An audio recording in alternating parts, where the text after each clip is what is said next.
اللہ پاک ہم سب کو لے جائے۔ اگر آپ کبھی مواجہ شریف پہ آقا کریم علیہ الصلاۃ والسلام کو سلام کرنے کے لیے کھڑے ہوں اور اپنے پیچھے نظر ڈالیں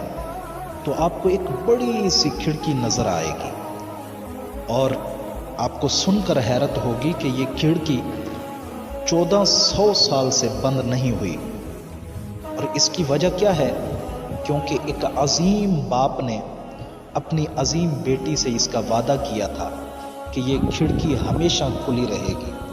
اور 1400 سال پہلے یہ وعدہ کیا گیا تھا، اور وہ کھڑکی آج بھی کھلی ہوئی ہے، اور یہ اب تک کا سب سے بڑا اور سب سے طویل ترین وعدہ ہے۔ میں اس کا آپ کو ذرا پس منظر بتاؤں کہ سن 17 ہجری میں اسلامی فتوحات کے نتیجے میں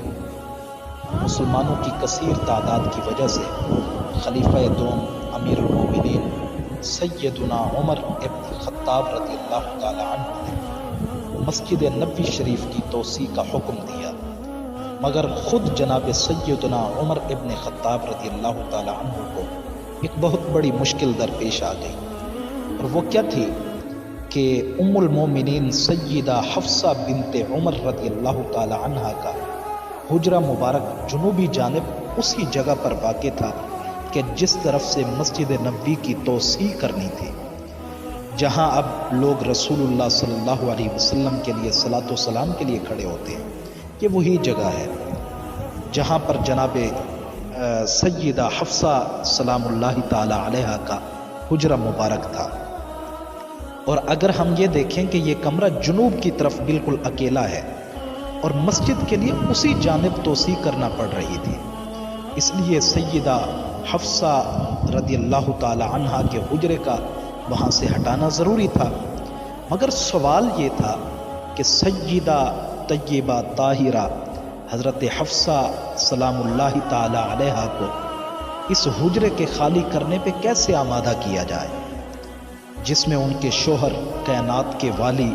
شہنشاہ عرب و عجم صلی اللہ تعالی علیہ وسلم ان کے پہلو میں آ کر آرام فرمایا کرتے تھے۔ تو جناب سیدنا عمر ابن خطاب رضی اللہ تعالی عنہ خود اپنی صاحبزادی کے پاس تشریف لائے اور انہیں اس بات پر آمادہ کیا کہ آپ یہ حجرہ چھوڑ دیں۔ سیدہ